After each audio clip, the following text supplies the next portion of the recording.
శ్రీ గణేశాయ నమః. శ్రీ గురుభ్యో నమః. హరి ఓం. జై శ్రీరామ్. శ్రీరాఘవం దశరథాత్మజమప్రమేయం సీతాపతిం రఘుకులాన్వయ రత్నదీపం ఆజానుబాహుమరవిందదళాయతాక్షం రామం నిశాచర వినాశకరం నమామి. కూజంతం రామరామేతి మధురం మధురాక్షరం ఆరుహ్య కవితాశాఖాం వందే వాల్మీకికోకిలం. మనోజవం మారుతతుల్యవేగం జితేంద్రియం బుద్ధిమతాం వరిష్టం వాతాత్మజం వానరయూధముఖ్యం శ్రీరామదూతం శిరసా నమామి. వేదవేద్యే పరే పుంసి జాతే దశరథాత్మజే వేద ప్రాచేతసా దాసీత్ సాక్షాత్ రామాయణాత్మనా. ఆపదామపహర్తారం దాతారం సర్వసంపదాం లోకాభిరామం శ్రీరామం భూయో భూయో నమామ్యహం. జై శ్రీరామ్. ఇవాళ మనం ఆంజనేయ నవరత్నమాల స్తోత్రంలో 5వ శ్లోకానికి వచ్చాం. 5వ శ్లోకం అంటే పంచ కదా. పంచ అన్న మాట వింటే మీకేం గుర్తొస్తుంది? పంచమి పంచభూతేసి పంచ సంఖ్యోపచారిణి, అమ్మవారి లలితా సహస్రనామాల్లో ఒక నామం. అలాగే మనకి కలిసి వచ్చిన అదృష్టం ఏంటంటే ఇవి గుప్త నవరాత్రుల్లో జరుగుతున్న రోజులు. గుప్త నవరాత్రులు స్టార్ట్ అయిపోయాయి కదా, వారాహి నవరాత్రులు. ఆ విధంగా అమ్మవారి కృపగా మనకి అమ్మవారు ఎంటర్ అయింది. ఇప్పుడు మనం పూర్తిగా ఇందులోకి వెళ్లే ముందు రామాయణంలో నిన్న చెప్పుకున్నట్టుగా అమ్మవారిని, సీతమ్మవారిని లలితా పరాభట్టారిక, లలితా మహాత్రిపుర సుందరి లాగే అంత ప్రాముఖ్యం ఇచ్చి అంత ఉన్నత స్థానంలో కూర్చోబెట్టారనమాట. మనకి ఇప్పుడంటే ఈ పిచ్చి సినిమాలు వాటిల్లో సీత అంటే ఒక వీక్ క్యారెక్టర్ అన్నట్టుగా వాళ్ళు ఇది చేస్తున్నారు, కానీ Sitadevi is the most powerful character of the entire Ramayana అనమాట. ఆవిడే నడిపిస్తూ ఉంటుంది అసలు. అలాగే వాల్మీకి రామాయణంలో సీతమ్మ వారి మీద ఒక మంత్ర సదృశమైన శ్లోకం ఉందన్నమాట. అదేంటంటే అది కంప్లీట్గా జగన్మాత మంత్రమే. ఆ మంత్రం ఏంటంటే ఒకసారి చూసుకుందాం.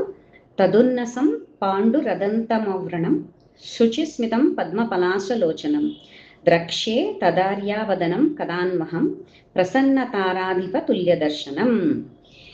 ఇది నేను రిఫర్ చేసుకుంటున్నది ముగ్గురు సుందరుల కథ అని పూజ్య గురుదేవులు శ్రీ సమవేదం షణ్ముఖ శర్మ గారి రచన. ఇది సుందరకాండ రహస్యాలు.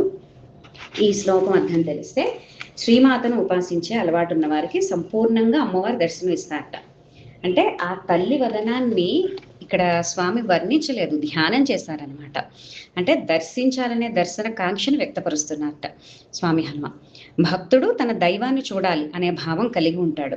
భక్తిలో అది ఒక పూర్ణ దశ. ఆ దర్శన కాంక్ష వచ్చిందంటే భక్తి పండిందని అర్థం అన్నమాట.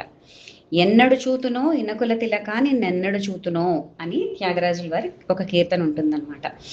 అలాగే మనం సౌందర్యలహరి కూడా తీసుకున్నా కూడా పరిణత శరశ్చంద్రవదన అనే మాట వాడతారు. శరత్కాలపు చంద్రుడు అనగా పూర్ణిమ నాటి చంద్రుడు అని అంటారనమాట శంకరాచార్యులు. అదేంటంటే ఇంకా పండిన పరిపూర్ణమైన స్థితి. అలాంటి ముఖం ఎప్పుడు చూస్తాను అని చెప్పి స్వామి హనుమ అనుకుంటున్నారనమాట.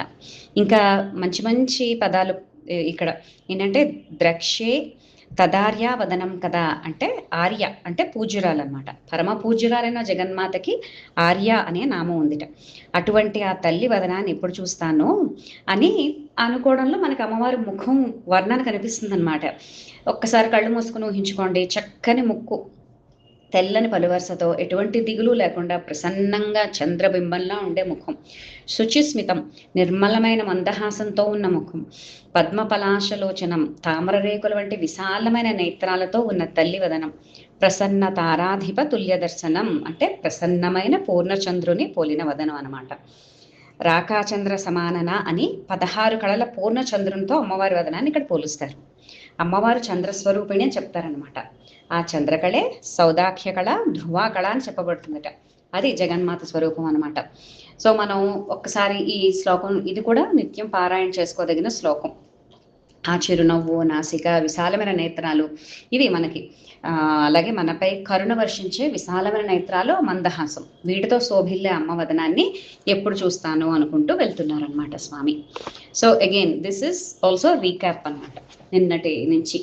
అలా వెళ్తూ ఉండగా మొత్తానికి అమ్మవారు ఒక చిన్న ఒక మాసిపోయిన ఎల్లో కలర్ శారీ కట్టుకుని దీనవదనంతో అలా శుష్కించిపోయిన చంద్రరేఖలా కనిపించిందట ఫస్ట్.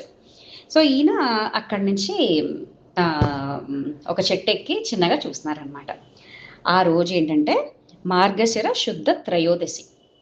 మార్గశిర మాసంలో వచ్చే శుద్ధ త్రయోదశి రోజు స్వామి హనుమ అమ్మవారు స్వామివారికి దర్శనం ఇచ్చిందనమాట.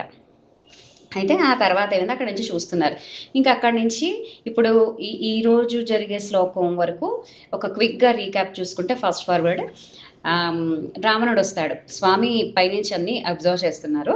సో ఇక్కడ రావణాసురుడు వస్తాడనమాట పొద్దున్నే. మనకి ఎంఎస్ రామారావు గారి సుందరకాండలో మినపరాశి వల్ల నల్లని వాడు అని చెప్తారు కదా, అది ఒకసారి ఊహించుకోండి, ఒకసారి వినండి వీలైతే, చాలా బాగా చెప్తారు ఎంఎస్ రామారావు గారు. అయితే అలా వస్తాడు, నుంచుంటాడు, రకరకాల ప్రలోభాలు పెడతాడు. ఏమిటి, ఏదో రాముడు అంటావు, 10 నెలలు అయిపోయింది, వచ్చాడా, ఏమీ రాలేదు, నీ రాముడు ఊరికే చెట్లు పొట్లు తిరిగే ముని, అంత ఇదేమీ లేదు, ఇలాగేవో చెప్తూ ఉంటాడనమాట. కాకపోతే అమ్మవారు ఇంకా అసలు చాలా కంట్రోల్డ్గా ఉంటుంది. ఆవిడ వణికిపోతూ ఉంటుందన్నమాట. కానీ అదే చిరునవ్వుతో ఏం చేస్తుందంటే ఒక గడ్డి పరక తీసి, నువ్వు ఇది నాకు ఒకటే అని చెప్తుంది, ఒకటే ముక్క. ఆ తర్వాత, నిన్ను కావాలంటే నేను దగ్ధం చేసేయగలను ఈ పూటకి, కానీ నాకు రాముని ఆజ్ఞ లేదు. రాముని ఆజ్ఞ ఉంటే అప్పుడు నేను నిన్ను దగ్ధం చేయగలను. కానీ నేను ఎలా ఉన్నా, ఏ అవస్థలో ఉన్నా నేను రామపత్నినే, అందులో ఎలాంటి సందేహం లేదు.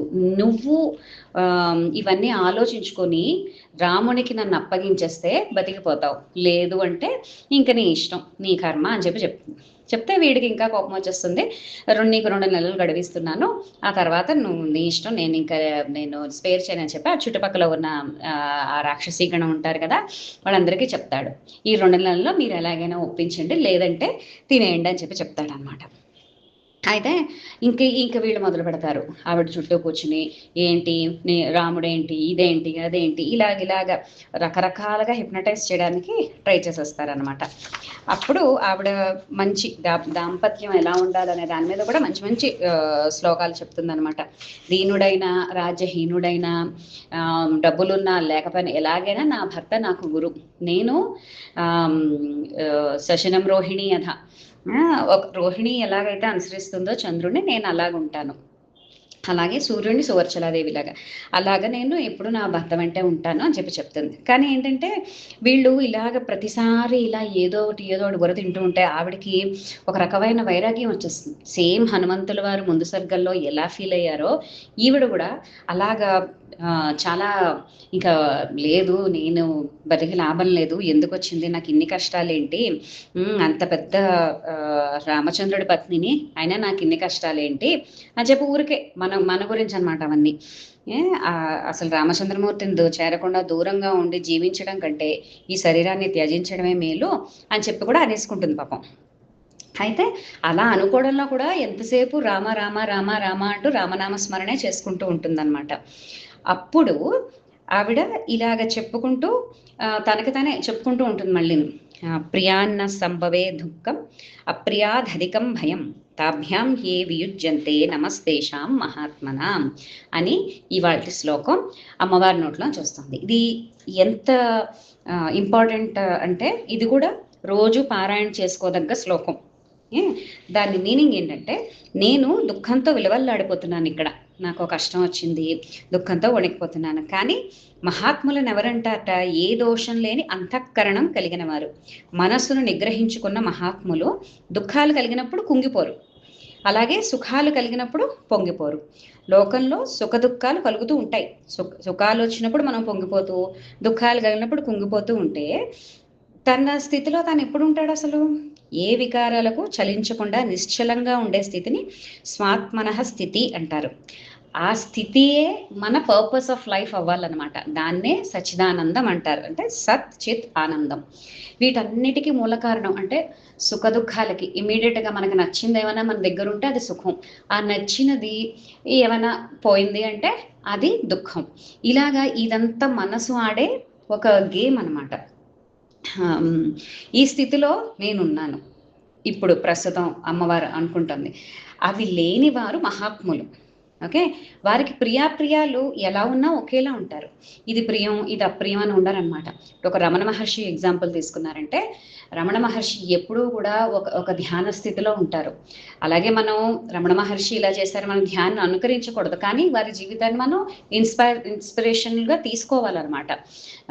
ఎలాగ సమానంగా ఉండాలి ఇలా. ఈ తర్వాత ఇదే మనం చూస్తే గనక భగవద్గీతలో కూడా 12th చాప్టర్లో భగవాన్ ఇదే చెప్తారు, స్థిత ప్రజ్ఞ ఇత్యాది లక్షణాలు.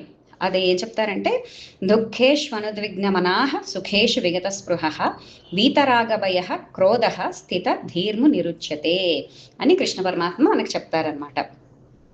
సీతమ్మ ఎవరు? విదేహరాజుల పుత్రిక. అంటే వాళ్ళకి దేహం మీద అంత మోహం ఉండదు, అందుకని వాళ్ళని విదేహులు అంటారనమాట. అందుకని ఏమంటే వైదేహి అంటారు.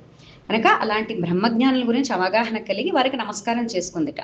ఇవన్నీ వాళ్ళకి తెలియక కాదు, కానీ ఇలాంటి సిచ్యువేషన్ మనందరికీ కూడా జీవితంలో ఏదో ఒక టైంలో వస్తుంది. అలాంటప్పుడు అప్పుడు మనం ఎలా అనుకోవాలంటే, అంత సీతమ్మకే అన్ని కష్టాలు వచ్చాయి, నా కష్టం ఎంత దీని ముందు అని చెప్పి మనకి మనం సమాధానం పరచుకోవాలన్నమాట. అంతేగాని కుంగిపోకూడదు. అయితే ఆవిడకున్న దుఃఖం వల్ల ఏంటి? రామవియోగం. రాముడు అంటే ఎవరు? పరమాత్మ.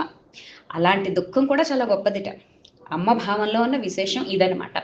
పరమాత్మ నుంచి నన్ను దూరంగా పెట్టారు. ఆవిడకి భోగాల మీద వాటి మీద ఆసక్తి లేదు. అంటే అంతఃపురాలు, పట్టుపరుపులు, మంచి ఏసీ రూమ్స్ ఇవన్నీ కాదు. రాముడికి నేను దూరంగా ఉన్నాను, అదొక్కటే అనమాట ఆవిడ బాధ. అయితే ఈ మహాత్ములు ఎలా ఉంటారు? ప్రియంగా ఏదైనా వాళ్ళకి దొరికితే సుఖం అనుకోరు, అలాగే అది దూరం అయితే దుఃఖం అనుకోరు. మనలాంటి సామాన్యులందరూ ఏంటంటే, మనకు దొరికేసిందంటే అబ్బా సూపర్ అనుకుంటాం. ఆ తర్వాత పొరపాటున అదేమన్నా లేదు అనుకుంటే అంత దుఃఖపడిపోతాం. సో మనం కర్తవ్యాల్లో ఏంటంటే, దేవతలకు ఎంత నమస్కరించుకోవాలో జ్ఞానులకు కూడా అలాగే నమస్కరించుకోవాలన్నమాట. నమో గురుభ్యో మహద్భ్య అనుకుంటారు. స్థితప్రజ్ఞులైన యోగీశ్వరులకు నమస్కరించడం శ్రేష్టం. వారి గురించి కూడా సంపూర్ణమైన అవగాహన కలిగిన తల్లి విదేహరాజుల పుత్రిక కనుక ఆవిడ వారి గురించి మాట్లాడగలదు.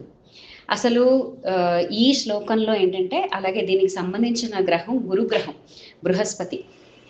గురుగ్రహం అంటే ఇక్కడ మనకి రిలేట్ చేసుకుంటే గనక అమ్మవారు సాక్షాత్తు గురుస్వరూపిణి, గురుమండల మధ్యస్థ అని అమ్మవారి నామం కూడా ఉంటుంది కదా.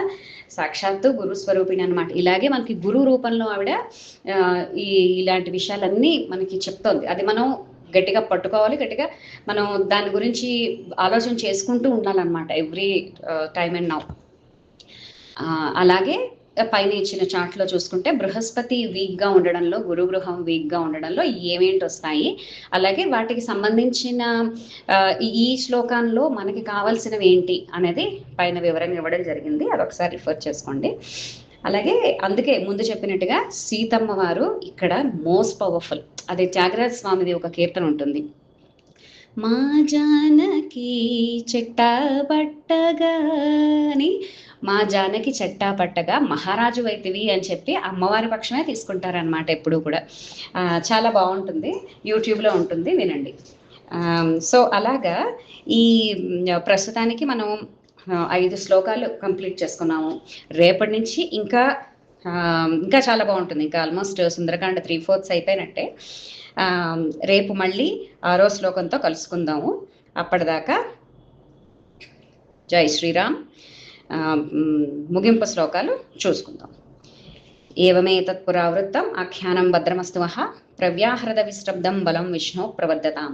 స్వస్తి ప్రజాభ్య పరిపాలయంతాం న్యాయేన మార్గేణ మహీం మహీసాః. గోబ్రాహ్మణేభ్య శుభమస్తు నిత్యం. లోకా సమస్తాః సుఖినో భవంతు. మంగళం కోసలేంద్రాయ మహనీయ గుణాత్మనే చక్రవర్తి తనూజాయ సార్వభౌమాయ మంగళం. సర్వం శ్రీ సీతారామచంద్ర చరణారవిందార్పణమస్తు. స్వస్తి.